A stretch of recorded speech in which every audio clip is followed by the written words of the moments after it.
장시장 시작이 됐습니다. 오늘도 역시나 FOMC 앞두고 눈치 보는 증시가 나타나고 있죠. 다만 빨간불에서 눈치를 본다라는 점은 조금 마음을 안심하게 합니다. 코스피가 2,538선까지 올라갔고 코스닥은 0.7%대 상승이고요. 오후 1시 20분부터 가파른 탄력도가 나타났습니다. 잠시 뒤 시총 상위에서 알아보시고 코스피 시가총액 상위 종목 확인하시죠. 자, 오늘 삼성전자와 SK하이닉스를 필두로 이제 반도체 쪽에 수급이 많이 들어오는데 삼성전자가 아침보다는 조금 힘을 내주면서 밑꼬리를 달았는데 지금은 플러스권 마이너스권에서 약간 고민을 하는 듯한 모습 연출되고 있습니다. SK하이닉스가 강합니다. 1.9%대의 강한 시세. 오늘의 주인공은 온디바이스 AI 칩, HBM 쪽이기 때문에 조금 더 관심도가 높은 SK하이닉스 쪽에 수급이 들어오고요. 6위부터 10위 보신다면 셀트리온 이나 삼성물산이 3%대의 강세를 보여주고 있습니다. 코스닥 시가총액 상위 종목 보시죠. 1시 20분부터 코스닥이 탄력을 받았다라고 했는데 오늘 양극재 쪽에 오후장 갑자기 힘이 들어옵니다. 에코프로비엔 3.9% 상승 나오면서 외인 기관의 양매수 들어오고 있고요. 포스코 DX가 4.7%대 급등하면서 기관이 사흘 연속으로 매수하고 있다는 점도 챙겨드리겠습니다. 그리고 코스피에서는 셀트리온, 코스닥에서는 셀트리온 헬스케어가 최근에 정말 강한 힘을 보여주고 있는데 내년에 금리 인하 기대감 때문에 제약바이오 큰 종목들이 계속 움직여줄지도 함께 지켜보도록 하겠습니다. 자, 이제 테마 확인하시죠. 한일에서 열린 반도체 전략회의. 자, 이 이야기도 계속 좀 오늘 나오는 이야기인데요. 윤석열 대통령이 네덜란드 국빈을 방문했습니다. 네덜란드 하면 반도체 쪽으로 가장 먼저 생각나는 게 ASML입니다. EUV 노광 장비 만드는 업체고요. 슈퍼을이라고 불리는 게 원래는 기업들이 그 장비를 사줘야 되는 건데 이제 너무 그 독보적으로 이 EUV 장비를 만들다 보니까 기업들이 우리한테 제발 팔아주세요 하는 그런 분위기 때문에 슈퍼을이라고 하죠. 그리고 반도체 협력에서 동맹으로 단어를 좀 격상시키면서 윤 대통령이 반도체에 대해서 좀 우리나라 기업들을 키워가겠다라는 강한 의지가 나타났습니다. 그리고 오늘 밤입니다. 우리 시간으로 오늘 밤에 이재용 회장이 네덜란드의 ASML 본사를 방문하게 됐는데요. 그렇다면 관련 기사가 오늘 밤 아니면 오늘에서 내일로 넘어가는 새벽쯤에 기사가 좀 나오겠네요. 그 부분도 체크를 해보시고요. 파운드리에서 지금 TSMC를 제치기 위해서 삼성전자가 정말 많이 투자도 하고 노력도 하고 있는데 그 안에서 ASML은 필수적인 존재다라고 합니다. 필라델피아 반도체 지수가 급등한 것도 오늘 우리 증시에 힘을 불어넣어 주기도 했습니다. 온디바이스 AI 관련해서 밸류체인을 지난주 금요일 날 소개를 시켜드렸었는데요. 제가 오늘 분위기에 맞춰서 조금 새롭게 업데이트를 해봤습니다. 빨간색으로 표시한 종목들은 오늘 시장에서 강한 흐름을 보이는 종목이고요.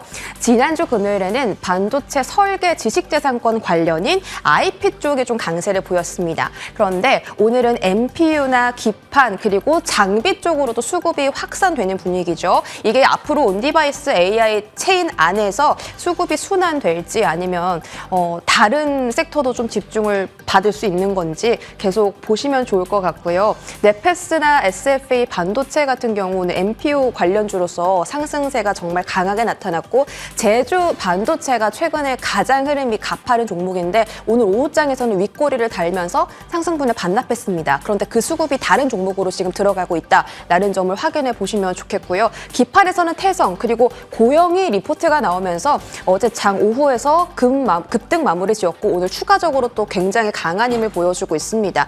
디자인 하우스도 앞으로 수혜가 나타난다는데 조금 더 짙은 영향을 받아갈지 체크를 해보시고요. 삼성과 애플, 구글 온디바이스 앞으로의 전략입니다. 내년 갤럭시 S24에 AI 온디바이스가 드디어 탑재가 된대요. 내년부터는 여러분들도 직접 써볼 수가 있는 건데 이게 사용자가 많이 늘어나면서 또 수요도 늘고 앞으로 더 성장도 하고 그런 그림이 그려집니다. 자, 다음 화면 볼게요. 자, 차세대 온디바이스 반도체 수혜주라는 제목으로 이제 고영에 대한 리포트가 나왔습니다. 그래서 그런지 오늘 거래량과 함께 강한 시세인데요. 그 웨이퍼 레벨 패키지 공정 검사 솔루션입니다. 기존의 웨이퍼를 이렇게 다 일일이 하나하나씩 잘라서 패키징을 했다면 이 기술은 그 웨이퍼를 통으로 패키징도 하고 검사도 해서 이렇게 딱 자르기만 하면 되는, 그러니까 시간도 절약되고 돈도 절약되는 기술이겠죠. 이게 내년도에는 수요가 더 확대될 거라서 앞으로 고영 고용이 더 수혜를 얻어갈 수 있다라는 평가고요. 2.5D 패키징 애프터에서 소개 많이 해드렸습니다. 그쪽에서도 기대할 수 있는 부분, 글로벌 반도체 기업 장비가 또 내년에는 증설을 해내면서 고용의 제품을 많이 쓸 거다라는 이야기가 나옵니다. 그리고 AI 쪽도 좀 묶여 있는데 뇌수술용 의료 로봇 내년 FDA 신청 예상이라고 하니까요. 이쪽에서 나오는 이슈도 함께 챙겨보시기 바라겠습니다. 자, 다음 화면 보시면 또 오늘 함께 집중받는 종목들 가져와 봤는데요. 미래반도체와 그린 리소스입니다. 미래반도체는 삼성전자와 직결된 종목으로 유명하죠. 삼성전자 전용 반도체 유통 담당 업체입니다. 삼성전자가 앞으로 어떻게 해나가냐에 따라서 미래반도체 운명도 좀 갈라질 텐데 반도체 유통 외주화 수요가 증가한다면 앞으로 내년 실적도 좋아질 거다라는 그런 이야기고요. 그린 리소스는 최근에 상장한 종목입니다. 그 특수 코팅 업체고요. 2024년도 영업이익이 전년 동기 대비 167% 성장할 전망이라고 합니다. 아직 이제 신규 상장 주기 때문에 흐름을 좀 더 봐야 하긴 하지만 오늘 시세가 나와서 한번 같이 들고 와봤고요. 자, 지금 구간 온디바이스 AI 섹터 흐름 확인하시죠. SLP 반도체 25%입니다. 오늘 장에 반도체 종목들 특징은 그동안 많이 올랐던 제주 반도체 이런 종목보다 바닥에서 새롭게 뜨는 혹은 계속 매집이 가는 그런 종목들이 막 이렇게 급등하는 그런 흐름이 오늘 특징적으로 나타나고 있고 오후장에 새롭게 뜬 종목이 있습니다. 풍국주정이라는 종목인데요. 이 종목은 그 소주 가격 인상했을 때 많이 보셨을 겁니다. 근데 이게 왜 오르냐? 온디바이스 AI에 AI 칩이 꼭 필요한데 거기에 들어간 노광 장비, ASMR이 그 만드는 노광 장비 있잖아요. 거기에 또 필수 소재가 탄산가스라고 합니다. 근데 그거를 풍국주정이 만든다고 해요. 그런 연결고리 때문에 오늘 갑자기 오후장에 거래량 동반한 급등이 나오는데요. 앞으로 더 추가적인 시세가 나올지는 조금 더 지켜볼 필요가 있겠습니다. 자, 마지막 테마 확인하시죠. 자, 풍력주가 오늘 또 급등합니다. CS 윈드와 CS 베어링에 대한 내년도 실적 전망이 높아졌습니다. 해상풍력 시장이 올해 안 좋았던 이유는 투자도 부진했고 그리고 뭐 금리도 인상되면서 비용이 증가했고 GE 같은 경우에는 프로젝트가 중단되기도 했습니다. 연기되거나 중단되기도 했는데 이게 사실 그 조 바이든 대통령이 많이 밀던 섹터였잖아요. 그런데 뭐 여러 가지 이유 때문에 좀 악재를 불러서 CS 윈드와 CS 베어링의 주가가 하반기엔 좀 많이 떨어졌습니다.